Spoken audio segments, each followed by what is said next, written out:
Equation क्या है आपका, इक्वेशन है if x is equal to 80 plus b t square where x is जो भी आपका दे रखा है, then the unit of b का यूनिट उसने पूछा है।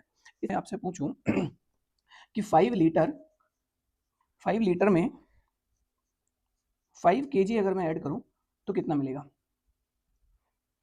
या फिर अगर मैं आपसे बात करूं 5 न्यूटन में से मैं 2 लीटर को सब्ट्रैक्ट करूं तो मुझे कितना मिलेगा, या फिर आप 5 जूल में आप ऐड करो 3 kg तब आपको कितना मिलेगा। अगर मैं ये आपसे क्वेश्चन पूछूं तो आप क्या करेंगे, क्या कहेंगे, बोलो बोलो कि सर ये फिजिक्स में ये मीनिंगलेस है, फिजिक्स में इसका कोई मीनिंग नहीं है।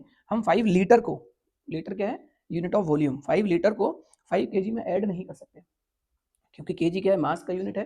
तो अलग अलग फिजिकल क्वांटिटी है, ये वॉल्यूम है और ये मास है। तो मास को हम अलग फिजिकल क्वांटिटी में ऐड नहीं कर सकते, वॉल्यूम को हम सिर्फ वॉल्यूम में ही ऐड कर सकते हैं, मास को सिर्फ हम मास में ही ऐड कर सकते हैं या सब्ट्रैक्ट कर सकते हैं, या मास को मास से कंपेयर कर सकते हैं, या फिर हम उसको इक्वेट कर सकते हैं। हम अलग अलग फिजिकल क्वांटिटी को ऐड, सब्ट्रैक्ट, इक्वेट या फिर कंपेयर नहीं कर सकते।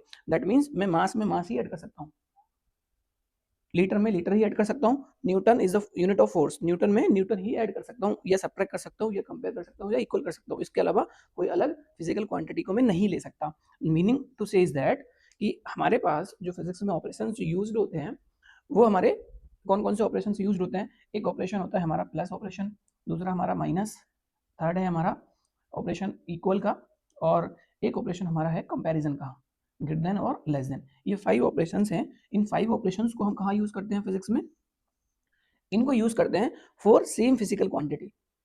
अगर हम सेम फिजिकल क्वांटिटी को लें तो सेम फिजिकल क्वांटिटी को हम ऐड कर सकते हैं, सेम फिजिकल क्वांटिटी को हम सब्ट्रैक्ट कर सकते हैं, उसको इक्वेट करा सकते हैं, या फिर कंपेयर कर सकते हैं सेम फिजिकल क्वांटिटी से ही। तो ये ऑपरेशंस हमारे यूज होते हैं for same physical quantity,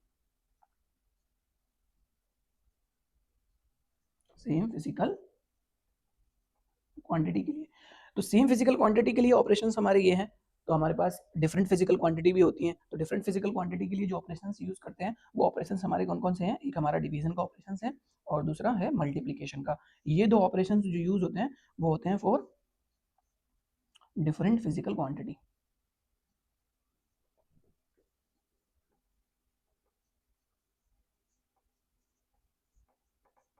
meaning to say is that कि अगर मैं इस ऑपरेशन को अंडरस्टैंड करूं, इन दो ऑपरेशन को अंडरस्टैंड करूं, तो इसका मतलब ये है कि अगर मैं मास को मल्टीप्लाई करूं एक्सेलरेशन से, तो ये ऑपरेशन मल्टीप्लिकेशन का ऑपरेशन यूज हो रहा है। मास को अगर मैं मल्टीप्लाई करूं एक्सेलरेशन से तो मुझे क्या मिलेगा, मुझे एक थर्ड न्यू फिजिकल क्वांटिटी मिलेगी जिसको हम क्या बोलते हैं, फोर्स मिलते हैं। तो दो फिजिकल क्वांटिटी के मल्टीप्लिकेशन से हमें नई फिजिकल क्वांटिटी मिल रही है।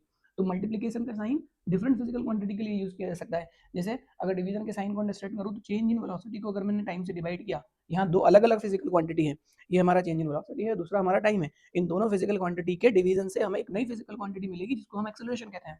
तो ये दो ऑपरेशन हमारे डिफरेंट फिजिकल क्वांटिटी के लिए यूज होता है, और ये जो ऑपरेशन है हमारे सेम फिजिकल क्वांटिटी के लिए ऑपरेशन यूज होते हैं। जैसे 5 kg में मैं ऐड कर सकता हूँ सेम फिजिकल क्वांटिटी ही, या फिर मैं इसमें 1 kg ऐड कर सकता हूँ, 2 kg ऐड कर सकता हूँ, 3 kg ऐड कर सकता हूँ, तो आपको इजीली आंसर मिल जाएगा 7 kg। ठीक है, या फिर इसको इसको समझने के लिए क्या करेंगे हम, 5 kg को मैं सब्ट्रैक्ट कर सकता हूँ, इस ऑपरेशन को यूज में ले सकता हूँ, तो मुझे क्या मिलेगा, 3 kg मिल जाएगा।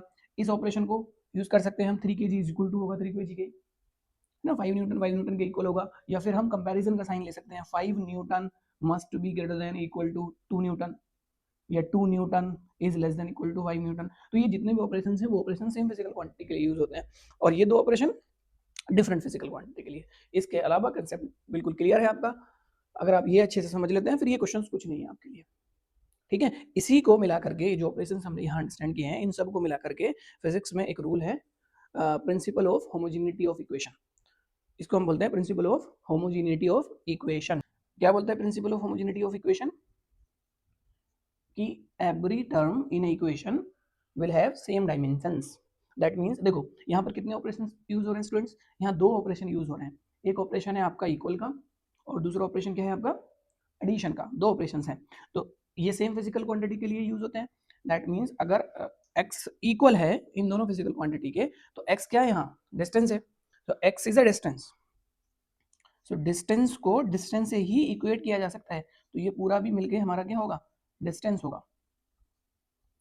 और सेम फिजिकल क्वांटिटी में हम सेम फिजिकल क्वांटिटी ही ऐड कर सकते हैं, दैट मीन्स ये एटी भी क्या होगा, हमारा डिस्टेंस होगा, और बी टी स्क्वायर भी हमारा क्या होगा, मिलकर के डिस्टेंस होगा।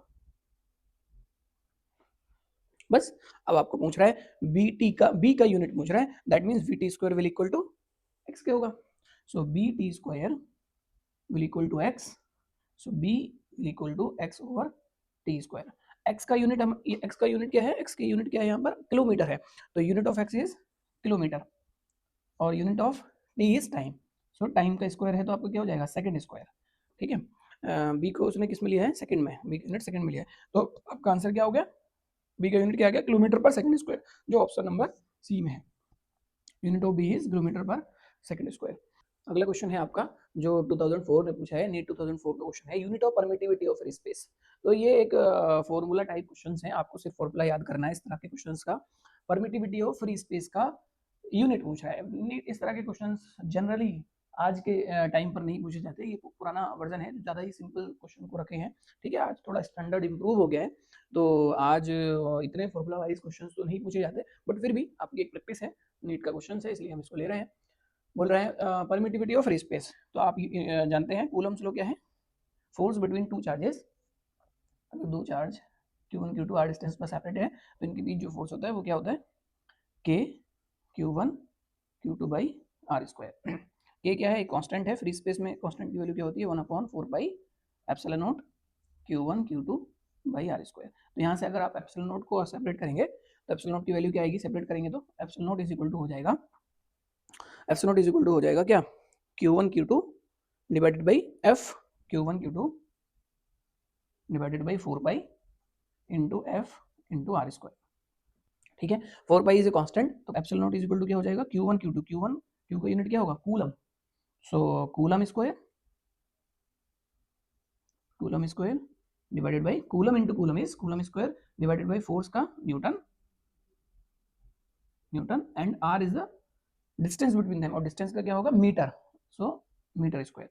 तो आप देख सकते हैं coulomb square newton per metre square, so coulomb square divided by newton into meter square, so option C is the correct answer.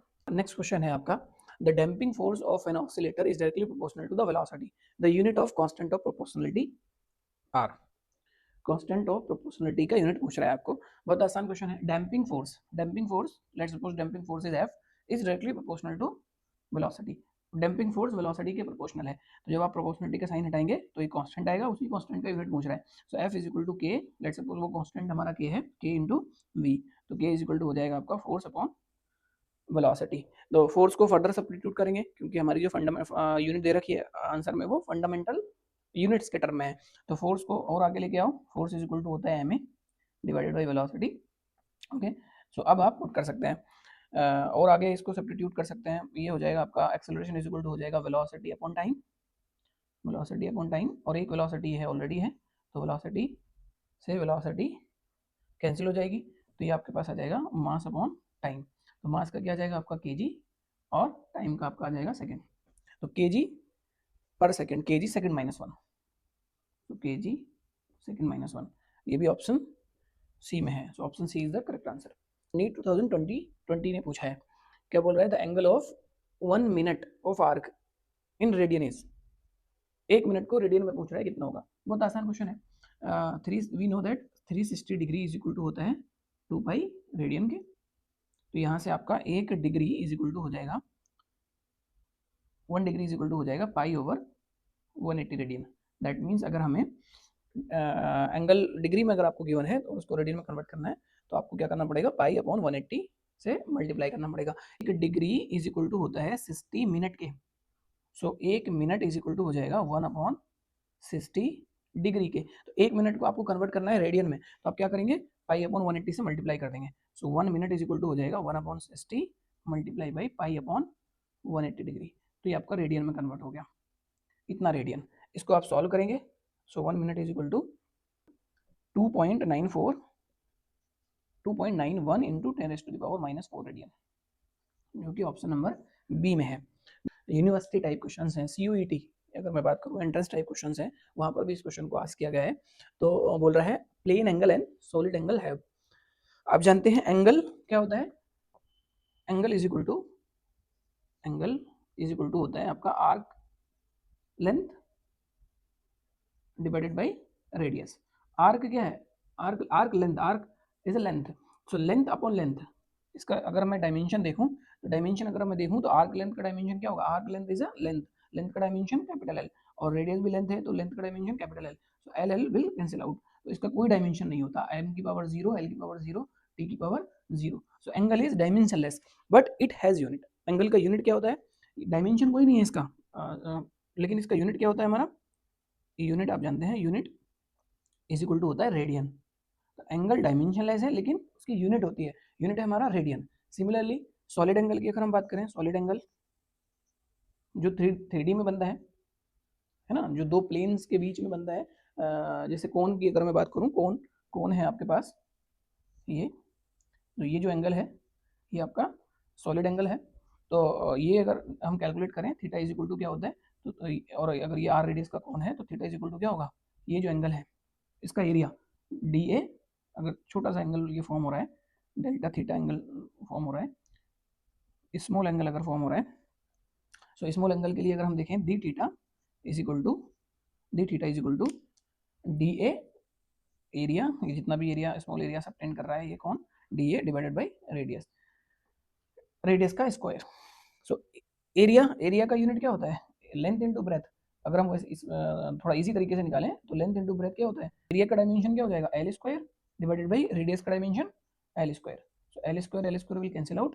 So again solid angle also dimensionless but it has unit. Solid angle की dimension हमारी क्या होती है? Steradian. Steradian.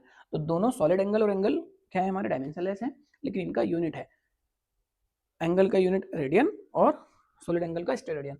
So both have units and dimensionless, so option B is the correct answer.